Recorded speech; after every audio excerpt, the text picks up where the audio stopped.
নমস্কার বন্ধুরা, আশা করি আপনারা সবাই ভালো আছেন।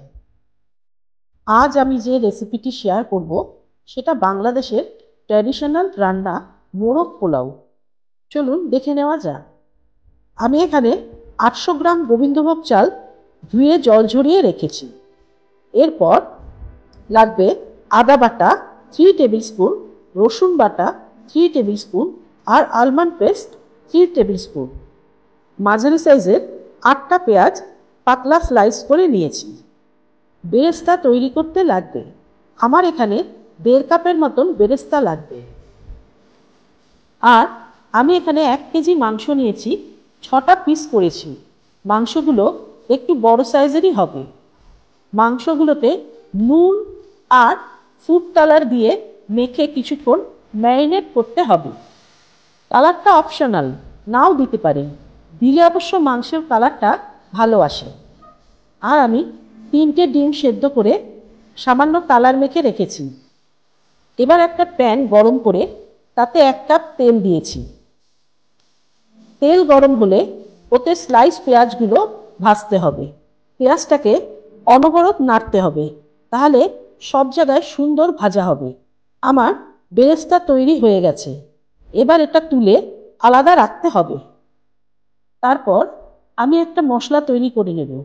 এর জন্য লাগবে একটা জায়ফল, 2টো জয়িত্রী, হাফ টেবিল স্পুন সাজিরা, হাফ টেবিল স্পুন সামরিচ। এগুলো সব একসাথে মিক্সিতে বেটে পাউডার তৈরি করে নিতে হবে। বেরেস্তার যে তেলটা আছে সেই দিয়ে মাংসটা করলে মাংসটা আরও টেস্টি হয়। এর মধ্যে 1/4 কাপ ঘি দেবে। তেলটা গরম হলে এতে 2টো তেজপাতা, 2 ইঞ্চি দারচিনি, 4-5টা এলাচ, 4টে লবঙ্গ ফোড়ন দেব। ফোড়নের সুন্দর গন্ধ বেরোলে এর মধ্যে 2 টেবিল স্পুন আদা বাটা, 2 টেবিল স্পুন রসুন বাটা দিয়ে ভালো করে কষাতে হবে। এবার ওই তেলে ম্যারিনেট করা মাংসের পিসগুলো দেব।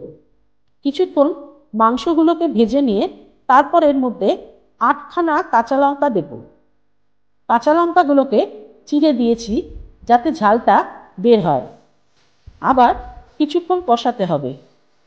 এরপর এতে 1/4 কাপ টক দই সামান্য জল দিয়ে গুলে দিতে হবে। দইয়ের সাথেও মাংসটাকে কিছুক্ষণ কষাতে হবে। তারপর এতে 1 কাপ বেরেস্তা দিতে হবে।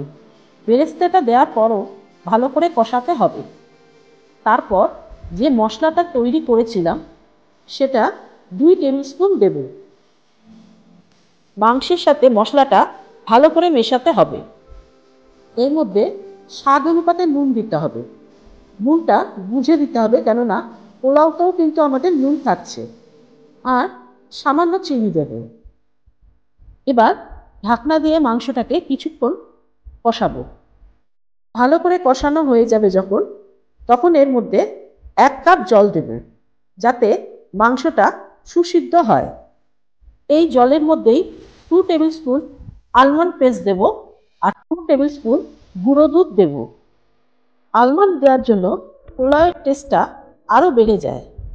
এবার মাংসের সাথে গুঁড়ো দুধটা আর আলমন্ড পেস্টটা ভালো করে মেশাতে হবে, যাতে কোনোভাবে লাম্পস না থাকে। ঝোলটা যখন ফুটে উঠবে তখন ঢাকনা দিয়ে দেব। 15 থেকে 20 মিনিট মাংসটা সেদ্ধ হওয়ার জন্য রাখবো। ঢাকনা খুলে মাঝে মাঝে নাড়িয়ে নিতে হবে, কেননা আলমন্ড পেস্ট দেওয়ার জন্য তলায় লেগে যাওয়ার সম্ভাবনা থাকে। যখন মাংসের মশলাটা নিচে থিতিয়ে যাবে আর তেলটা উপরে উঠে আসবে, তখন আমাদের মাংসটা তৈরি হয়ে যাবে। মাংসটা কিছুক্ষণ রাখার পর উপরে তেলটা যখন ভেসে আসবে, এই তেলটা কিছুটা নিয়ে নেবে। এই তেলটা দিয়েই পোলাও হবে, পোলাওয়ের টেস্ট আরও বেড়ে যায়। এবার একটা বড় প্যান নিয়ে তাতে মাংসের তেলটা দেবে। তেল গরম হলে 2 ইঞ্চি দারচিনি, 4-5টা লবঙ্গ, 4-5টা এলাচ আর 2টো তেজপাতা ফোড়ন দেবে। ফোড়নের সুন্দর যখন গন্ধ বেরোবে তখন এতে 1 টিস্পুন রসুন বাটা, 1 টিস্পুন আদা বাটা দিয়ে ভালো করে কষাতে হবে। রসুনের কাঁচা গন্ধ যাতে না থাকে ভালো করে ভাজতে হবে। ভাজা হয়ে গেলে এতে গোবিন্দভোগ চালটা দেব।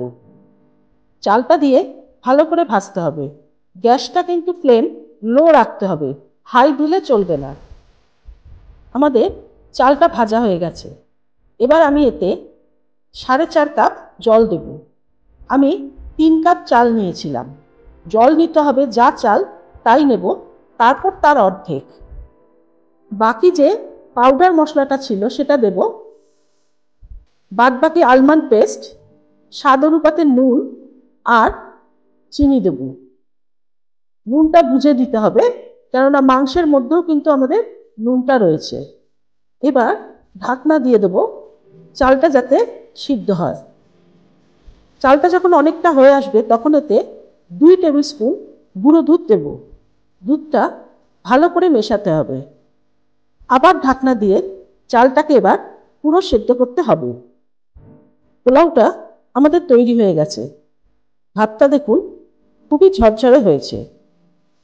পোলাওয়ের চালটা হাত দিয়ে দেখে নেব যে ভিতরে শ্বাস আছে কিনা, কেননা আমাদের আবার মাংসের সাথে দমে বসাতে হবে, সেই জন্য পুরো সেদ্ধ করা যাবে না। এবার প্যান থেকে কিছুটা ভাত তুলে আলাদা রাখতে হবে। তারপর মাংসগুলো পরপর সাজিয়ে দিতে হবে। মাংসের ঝোলগুলোও দেব। এবার এর মধ্যে 2 চামচ কেওড়া ওয়াটার দেব, 2 চামচ গোলাপ জল দেব, 2 চামচ ঘি দেব, কিছুটা বেরেস্তা দেবে। এর মধ্যে সেদ্ধ করা যে ডিমটা রেখেছিলাম সেইগুলো দিয়ে দেব। তারপর যে রাইসটা তুলে রেখেছিলাম সেই রাইসটা দিয়ে লেয়ার করব। তারপর বাকি যে বেরেস্তাটা আছে উপরে ছড়িয়ে দেব। সব শেষে এর মধ্যে 2 টেবিল স্পুন ঘি দেব। তারপর ঢাকনা দিয়ে দেব। এবার গ্যাস ধরিয়ে একদম লো ফ্লেমে 15 থেকে 20 মিনিট রাখবো। ঢাকনায় কোনো যদি ছিদ্র থাকে তাহলে লবঙ্গ বা কিছু দিয়ে মুখটাকে আটকাতে হবে। দম দেওয়া হয়ে গেছে। এবার গ্যাস বন্ধ করে পোলাওটাকে ভালো করে মিক্সিং করতে হবে। আমাদের মোরগ পোলাও সার্ভের জন্য তৈরি। রান্নাটা যদি ভালো লাগে প্লিজ সাবস্ক্রাইব করবেন আর কমেন্টে জানাবেন।